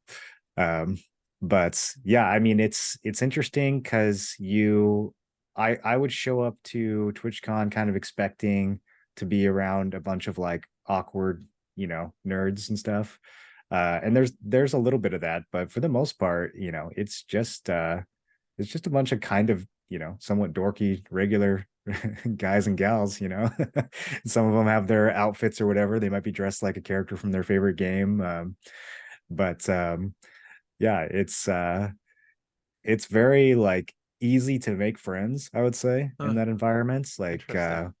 even we'll have you know, some of these games that I played, the competition and the rivalries online are super heated, you know, and people like hate each other online. And then you go to this convention, and once people spend 30 seconds around each other in real life, they're like best friends, you know, like someone Yeah, they might have yeah. hated each other online for 3 years. And then they go to a convention and they actually meet the person in person, and it's completely just, you know, dispels all the it's a completely different world, you know. And Interesting. then with luck, that gets carried back into the game later, and Yeah, people, you know, chill out a little bit, but sometimes yeah. not. Sometimes they just go right back to hating each other as soon Yeah, as yeah, the yeah, light yeah. Well, again. So it's kind of I mean, it's a game, so it's kind of a fun hatred. And sometimes not. I sometimes, mean, sometimes I've seen people do some crazy stuff in these games, and like, you know, find people's information and poke into their personal lives, and like it's some people take these games super seriously. Huh. But even in those circumstances, I feel like once people actually get together at like a convention or something, it's like, oh yeah, this is a real person. I forgot this was, an actual person who exists in the world and not just as a cartoon on my computer screen. Talk to me about the personality of Twitch streamers. I'm sure they're all over the map.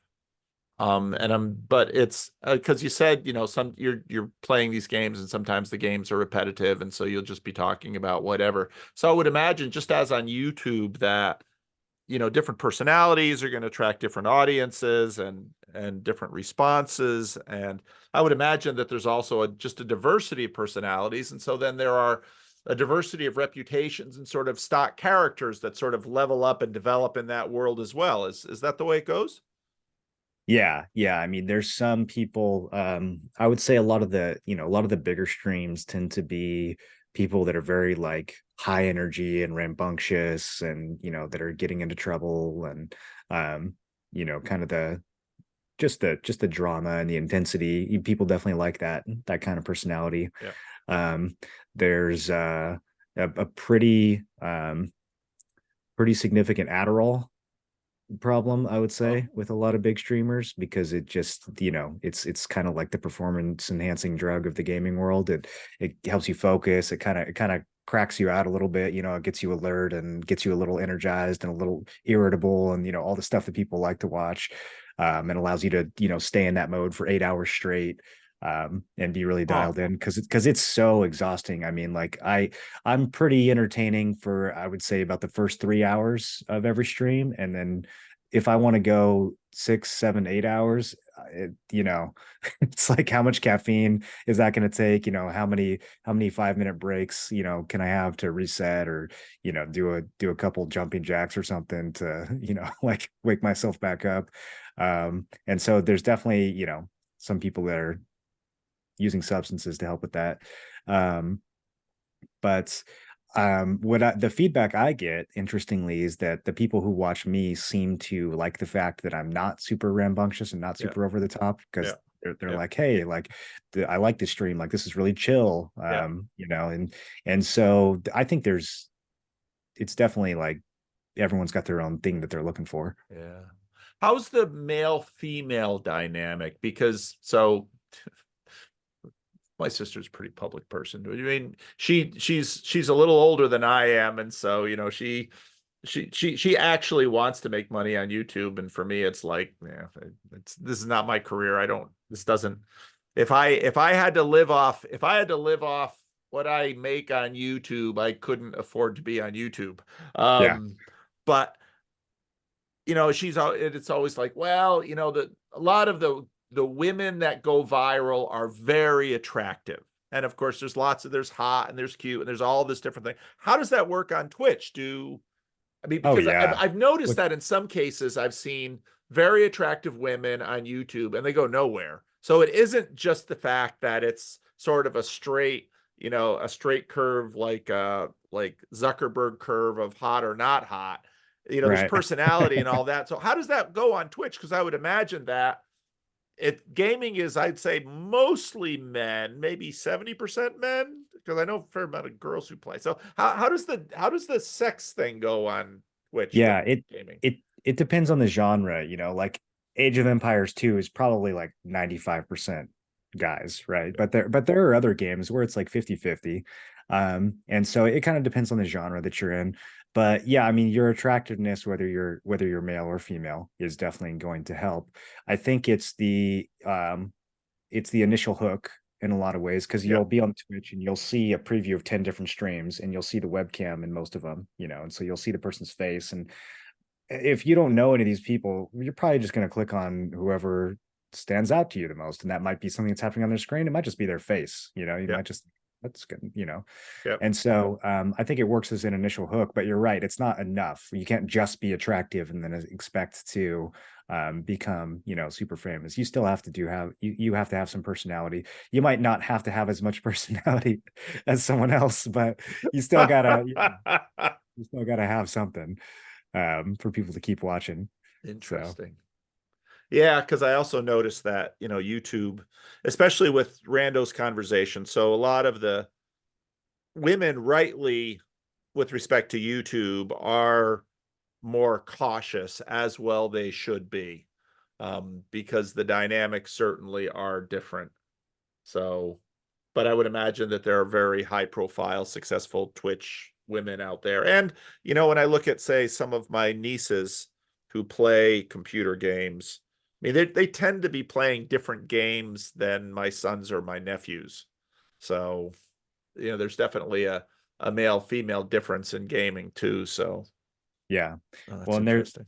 there's a funny, there's kind of this they call it like parasocial. There's this phenomenon with guys, back to the loneliness thing, like these lonely guys that watch these cute girls on Twitch, and it will come out after she's been streaming for a year or something that she's engaged or she's married or she lives with her boyfriend. Like it'll be like a Right. scandal when that information emerges, because all the guys who were, giving her money and stuff will feel betrayed, even though she's never going to meet them, right? They don't have any kind of real relationship. There's something about maybe their interactions on Discord or even just their interactions through the chat that develops this feeling where they feel betrayed when they find out that she actually has, a real life relationship. And this will Wow. be like news on gaming sites, right? Like Twitter explodes over such and such streamer, the discovery that so and so is married. And yeah, guys will get like upset, like they'll feel like they were lied to, or because of this, the fact that she like wasn't wearing a ring while she was streaming or something. That's pretty common, actually. I've seen that happen multiple times. Wow. It kind of makes sense of OnlyFans then. Yeah. So, Yeah. Twitch is, I mean, that dynamic that fuels OnlyFans is probably, we are such subtle creatures. We are such subtle creatures. Oh, that's fascinating. It's part of what I enjoy about being a pastor is getting to ask people questions about their day jobs, because Yeah. I mean, farmers, tilers, truck drivers, uh, accountants. I mean, the world is a very interesting place, and there's a lot of interesting things out there. So Yeah. Yeah. fascinating. Well, I don't know. I've got limited time because I got a daughter coming in, but I do have another 20 minutes or so. So I've pestered you. I don't know if there's anything else you wanted to ask. Yeah, so I mean, I have kind of I almost wanted to send you some questions beforehand just to make sure.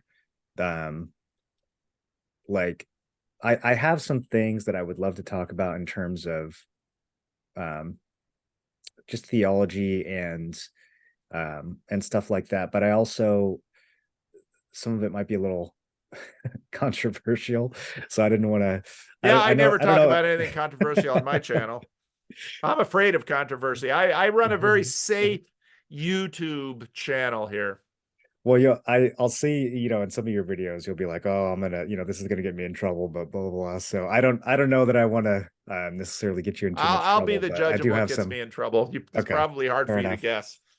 Um, well, so, kind of circling all the way back to just um the Bible, and how much of it is metaphor, how much of it is myth, how much of it is history. Like, um, one of the things that caused me to kind of walk away from the faith to begin with, and something I never really got a satisfactory answer for, was just the way in which, in my view, we somewhat idolize the Bible. Because at the end of the day, you have translations that are made by man. Even the creed itself was made by a council of men. um, we say that it's kind of timeless and indisputed, but it's not, because we had the Protestant thing and we took some pieces of it out. And so I'm kind of trying to figure out, just in terms of my own, belief structure, like, is this something, should we be adding and subtracting to it even still? Like, are there pieces of it that are still, how do we know when Paul writes a letter to someone, or when someone who is pretending to be Paul writes a letter to someone? How do we know the uh the percentage of Holy Spirit integrity that's in that text, like maybe it's 100, maybe it's only 90, maybe it's only 80. Like, I don't know, a lot of those kind of issues are floating around, and I'm wondering how you grapple with that stuff. Number one, all language is metaphorical. The word duck is not a duck. Right. And the word duck has its own history. And what's the relationship between bird and duck? I mean, my general comment is our technological society has whispered in our ears that a certain level of certainty is required for other levels of performance. And I've got some real suspicions about that.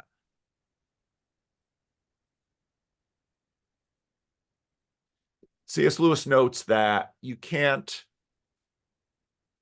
all of history is a one-off. Hmm. In fact, everything in your life is a one-off. There are patterns in your life, but there are, with respect to, again, we'll use combinatory explosiveness, even things that you do every day. You wake up, you get out of bed, you get dressed, you brush your teeth. All of the data on every single one of those patterns is unique. And you categorize them. This is very Peugeotian. You categorize them, and the category is good enough. I got out of bed. Now, if you would put a what do they call them? If you put one of these three-dimensional cameras in that sort of takes a mapping of the room every time you get out of bed, what you'll realize is that there are different patterns in terms of how you get out of bed. But every single instant of you getting out of bed, if you take a level of analysis small enough, will be different. The time of day might be slightly different. The angle that your leg was at was slightly different. Your weight was slightly different. Your blood oxygen was slightly different. In other words, at any single moment, we have combinatorial explosiveness with respect to every level of analysis, including levels of analysis. What that means is that the world is way too massive, even in a tiny little space like you getting out of bed, for language to ever finally exhaust, because we don't have time enough in our lives to exhaust it. Theoretically, it could be exhausted. And so how we apprehend life, how we understand life is always tremendously limited. And so we have to go with good enough. There's a reason why before Jordan Peterson got as far as he got, he was very into the pragmatists, because pragmatists recognized this, that we couldn't, the whole field of statistics was generated because there was at least an implicit recognition that we cannot track the universe with as much thoroughness and detail and correspondence as we can imagine it to be tracked. And there's no escaping this. It's just a function of our human limitation. And so all systems have this built into them. So when people look at what hasn't changed, this hasn't changed. This has always been the case of us. And there have been inclinations of this all along. What did change was the myth of mechanical certainty in the universe. We developed an aspiration for a level of mechanical correspondent certainty that is not achievable by human beings. And that level of uncertainty also includes language. Okay, Jesus is the Son of God. I'm a confessional minister. Jesus is the Son of God. I can talk about that. And you grow up, Jesus is the Son of God. Okay, well, does that mean he is God? Well, he's the Son of God. And let's say, son metaphor, I am the son of my father. My father is a man. I am a man. So my father and I are in the same category. So, Son of God means he's God, but also you're talking about a monarchical world in which we say Jesus is the Son of God. We seldom say Jesus is the Prince. But Son of God very strongly relates to Prince. And that idea of a prince visiting the realm of the great king very much works in Scripture. And I'm just beginning to get to go on this. I can riff on this, all of the things that are connected to Jesus as the Son of God for a very long time. And there have been dozens of books written on just this one thing. And this is why when I try to simplify the faith, I simplify it to the English word trust. And so fairly early on, people would ask me, well, what is your definition of a Christian? How much doctrine does it imply? Well, then we have the propositional, but we also have the procedural and the perspectival and the participatory, Vervaeke's 4 Ps, which really are themselves just the beginning. And I would say a Christian is someone who trusts Jesus more than they trust themselves. And there are limited relationships in that little phrase that I've put there to bring tensions in. Now, when Peugeot, part of the reason why I think Peterson, Peugeot, and Vervaeke have been so helpful for people and instrumental with people is because they have, on one hand, with the reality of combinatorial explosiveness, helped to dispel the myth of mechanical certainty. They have also afforded a kind of real relationality that is actually beneath our relationship with Christ, our trust in the Bible, and, all of these things. Because if you look at, similar to the planets thing that we talked about before, if you look at how you actually relate to your parents, to your girlfriend, to your friends, you could sit there and drive yourself crazy. Why does my mother love me?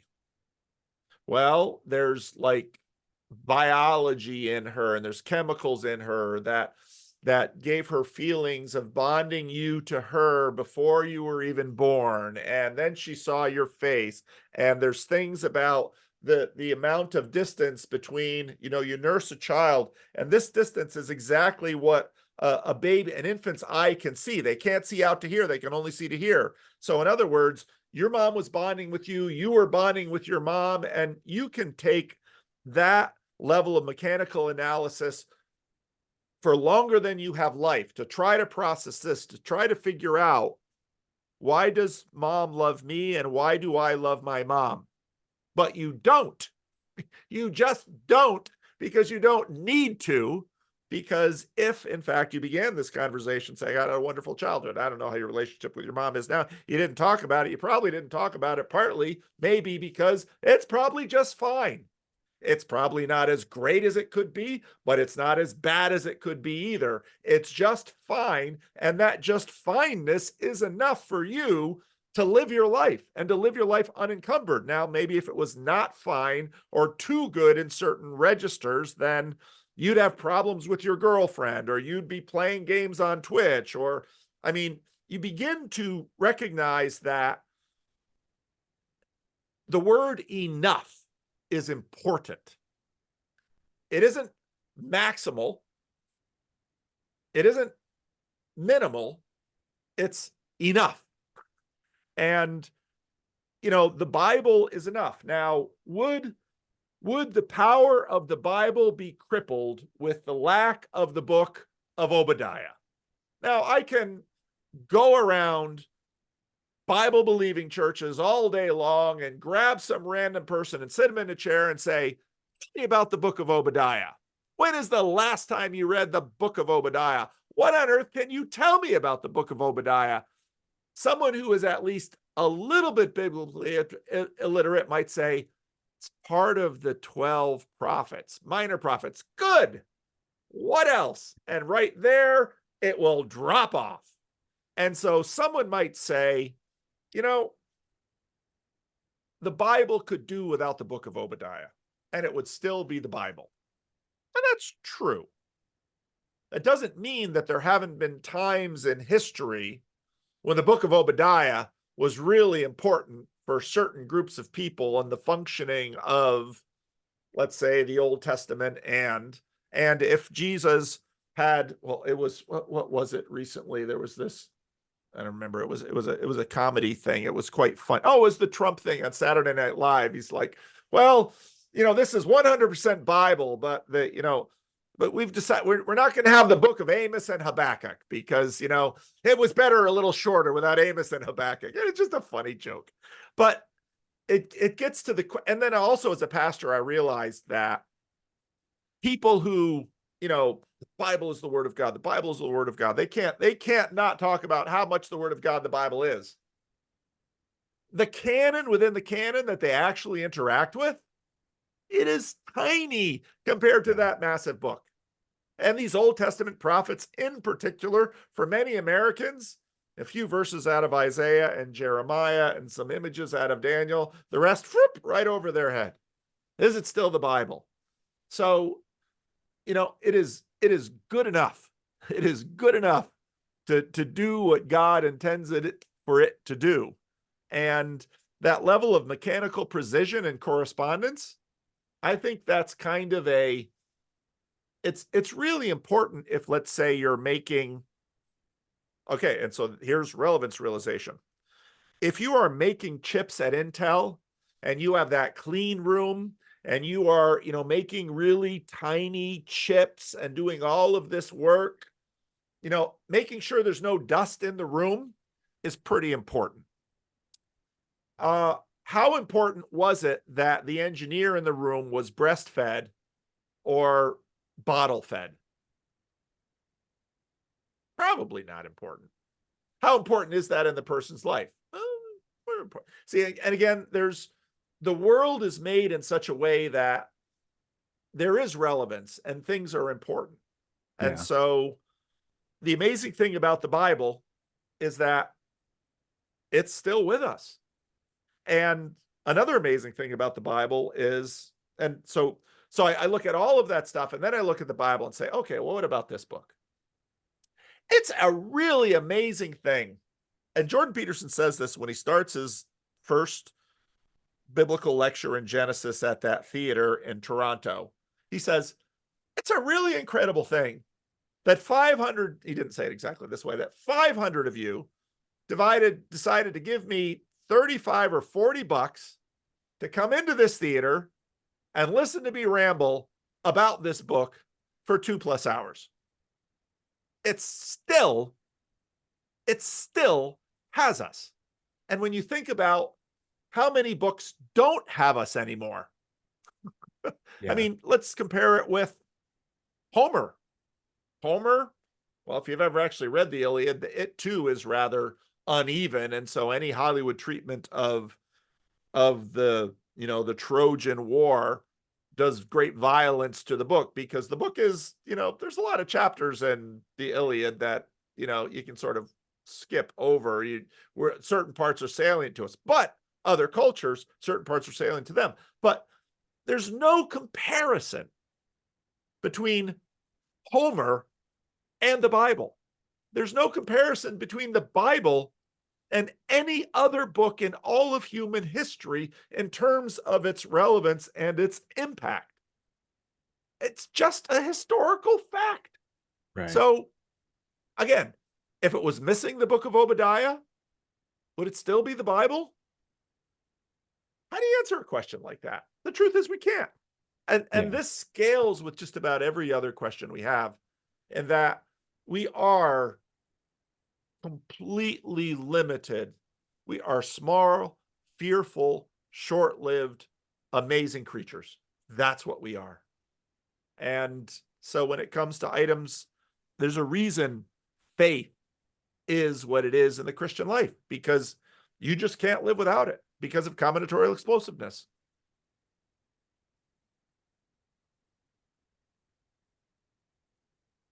Now that might not help your doubts, because your doubts are constructed on all sorts of other things. And what's interesting is that what I find people tend to do, including myself, is I have to find ways of defanging my doubts on a regular basis. I can feed them, but and someone might say, Pastor, you don't want to feed your doubts, because if you would lose your faith, you would lose your job, you would lose your. I'd say, well, there's some truth to that, but as you said before about when you lost your faith, you didn't want to lose it. Yeah. And many people say that because their faith is a really important, highly functional, beloved part of who they are. So they don't want to lose it. And I know many people who have lost their faith that they didn't want to lose it, and they really wish they could have it back. But in many cases, they're not really working terribly hard to get it back either. Right. Because I remember listening to this conversation between Tony Campolo and his son. I think his name is Bart. And Bart famously deconstructed and was a humanist chaplain at Harvard and gave up the faith and all of this stuff. And Tony says to Bart, and they could speak honestly with each other. They seem to have a really good relationship. He said, I noticed that before you gave up the faith, you gave up the practices of the faith. That you stopped going to church. You stopped having devotions. You stopped all of these things that had sustained your faith. You let go. And so he said, I don't think it's not a mystery that you let go of these other things. And we know this simply by science. I mean, Jonathan Haidt, the chattering rider on the elephant, doesn't direct the elephant. He's doing monologue while the elephant is making his path, making up all sorts of stories why that probably has limited reality to what's going on in the elephant. How you really shape the elephant is the path. And I tell people regularly, they'll say, I'm attracted to Christianity. And right now there's a whole bunch of smart people that are basically awakening to the fact that when a society loses religion, things get kind of scary in ways that Christians and non-Christians alike agree, we don't want to go there. Okay, so what do? Well, you start to practice and you encourage each other. But it's a tricky thing because, again, our beliefs aren't really under our volitional command. You can't say, okay, I'm not going to have doubts about this thing. But it's sort of like diet. I would like to lose 30 pounds right now. And why is dieting so difficult? It's because it's all about practice. Yeah. And so to people who say, I want to believe, my answer to them is, well, then start practicing the practices of believing people. It's not a guarantee, but I do know that not practicing them will lead you in the other direction. And what when we go back to your story, it's a very common story. You're in a believing household. Your beliefs are fortified by your parents' beliefs. Yeah. You go away. You no longer have all those practices. Now you came back and you are stronger now coming back because you had to contest with the challenges. but you also are scarred.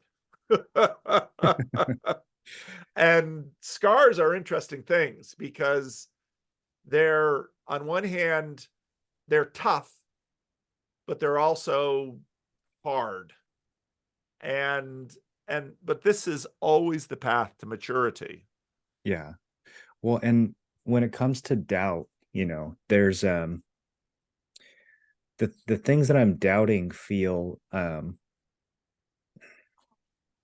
they feel man-made.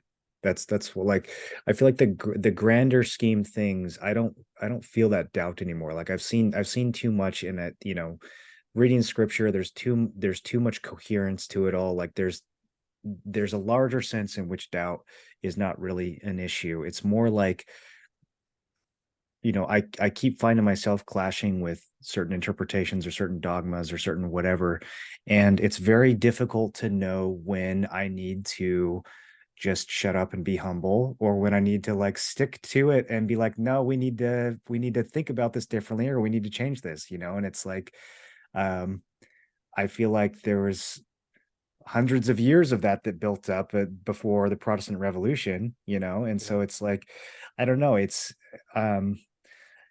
not like I'm, when it comes to these things, it's not like I'm, oh, well, we can't prove the Bible, so maybe this whole church thing, maybe I'm just deluding myself. Like, that's not really the angle I'm coming at it. It's more like, um, people hold on to, they have such a calcified way of viewing certain things, and part of me wants to come in and chip away at that, Yeah. but another part of me is like, well, maybe there's some wisdom here that hasn't been revealed to me yet, or maybe some things need to stay the same for thousands of years, because if we change them too much, then they lose their structure. And so that's kind of you know the brink that I'm on at the moment. This is kind of, I don't know if you've, I mean, I've made so many videos, it's hard to assume that everyone has seen everything. But if you've heard me talk about estuary, this is part of why estuary is important to me with respect to churches. Because I find that having a group of people to talk about these kinds of things with, someone might be, from whatever reason, a little wobbly on some doctrinal area. If you're in a community that is actually sort of holding together and holding some of these things in common, well, maybe you can be a little wobbly in this area, but these people will be strong for you. And you can talk about it. And you can Yeah. say, I'm kind of skeptical about this hell thing, or I'm kind of skeptical about this Trinity thing, or I'm kind of skeptical about this, whatever it is. And they'll be like, yeah, I get that, but I've thought about this. And part of the problem that I see in churches is there's not enough both structured but also unprogrammed space to do the kinds of processing that our current screen-filled world of autodidacts requires. And that's part of the thing about this little corner of the internet too. In that what churches mostly have are, well, you have the Sunday sermon, and then you're just basically sitting and listening. You got worship, you got sacraments, you got all that. It's all good. And then you have basically catechesis in the form of Bible studies and book groups and everything. But again, that's all sort of this directed. And what estuary provides is a group of people sitting around. And I think it's wonderful when there are both people from the church and people not from the church. And they can all sort of put something on the table and say, I've got questions about this. And what's really nice about having people not in the church there is the longer they're with the church people, they usually know something about the church things. And then, one of those non-believers can just sort of say, you know, this whole Jesus is the Son of God thing, what's up with that? Really? Really? How could Jesus be God? I mean, come on. And put that on the table and then see what people do with it. And people will do different things with it. And usually with an estuary meeting, there's kind of a good spirit of inquiry and curiosity. And, the focus is not just on sharing what you're thinking about, but listening carefully to others. And Whereas, let's say a a Sunday school class or a small group that says we're going to study why Jesus is the Son of God. The dynamics in that group are totally different from an estuary group where, with both believers and not believers, we're going to talk about this, and people get to. And then what people will often learn, and it surprises people both in the church and outside the church, is that other people in the church, they've got questions too. Yeah. And as a pastor, you tend to know this because the more either hurting or brave or both will people come to you, and they'll come to you privately, say, Pastor, I don't know if I believe Jesus is God. What does that mean? But again, even in like a pastoral context, my job then is to sort of continue the catechesis, which is fine. But in an estuary context, it affords a different kind of learning. And I know that there's some people out there, and if this gets shared, they will immediately jump in the comment sections and say, but what if they get a bad answer? Well, if Jesus, the best short storyteller that ever lived, and also a preacher, and if 95% to almost all of his audience would run away when times got hard, how much confidence do you have that the pastor of your local church is going to kind of cement people into the straight and narrow? It's not how people work. Right. Let's have a space where we can at least be honest about ourselves and say, I've got questions about this, and have a space in church where someone would say, I've got questions about all of this stuff. Instead of the church being the last place where they would ever want to share any of their doubts, and the pastor would be the last person that they would ever want to disclose this because they fear they would lose status in the status hierarchy and community that's there. Instead of that, now they have a place where they can kind of be a human being and say, you know what? I got questions about this. And, the whole gay thing, or, whatever. You can put it on the table and the place doesn't collapse. Yeah. To me, I look at that as a pastor and say, I want this as a function of the church that I'm in. And now that after a very long time, we actually have a structure and a way to pursue it, I love it, because I hear stuff coming out of the church people that have been in Christians all their lives, and I hear stuff coming out of complete unbelievers, and they're having conversations together. And when you ask, about how can you be a witness as a Twitch streamer, well, to me, I see no better context for mutually respected curiosity, discovery, and good faith conversations. I see that as one of the best ways that people with different belief systems can compare notes and discover. And because I believe the Bible is true, because I believe Jesus is the Son of God, because I believe his Holy Spirit is present with his believers working in the church, I think, what's going to happen? People are going to become Christians. It's not going to be a machine, but people are going to become Christians. And even those who sort of continue to stay at the fringes of the church, they will have better lives too. They will have friends who are Christians, and often, not always, having a friend who is a Christian is better than having a friend who is not a Christian, because there are certain things you can hope you can rely on and call them to account for. So that's why I do what I do.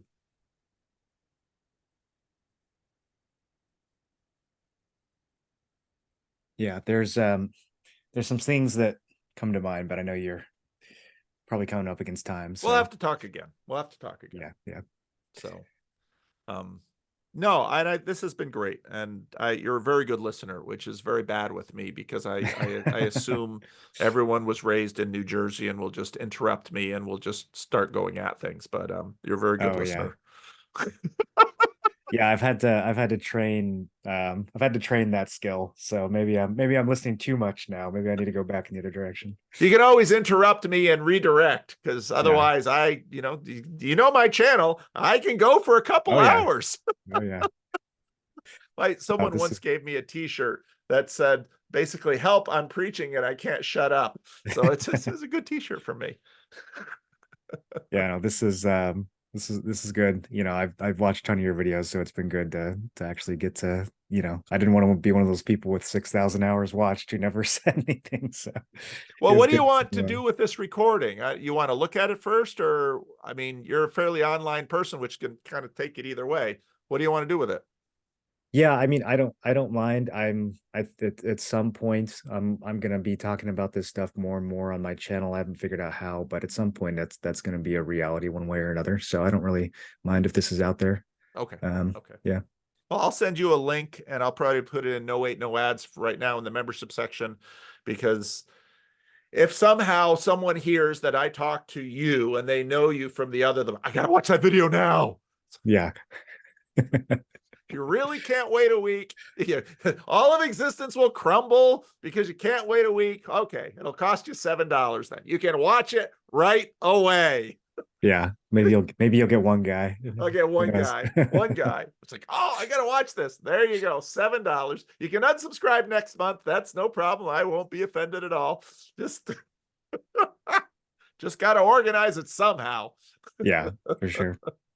Well, it was great talking to you. And yeah, I want to talk again. This has been a great conversation, and I'm very curious about the alternate Twitch streaming universe, and I'm very curious about the video game world. I'm not curious enough to decide I have 20 or 30 hours a week to spend on them, but I'm curious Yeah, enough to yeah. hear what people think about them. If nothing else, it's one of the most time consuming things you can do. So Yeah, yeah, that's true. That's true. Anyway, so yeah, let's talk again. So when you want to talk again, let me know. okay, sounds Okay. good. All right. Take care. All right, take care, Paul. Bye-bye.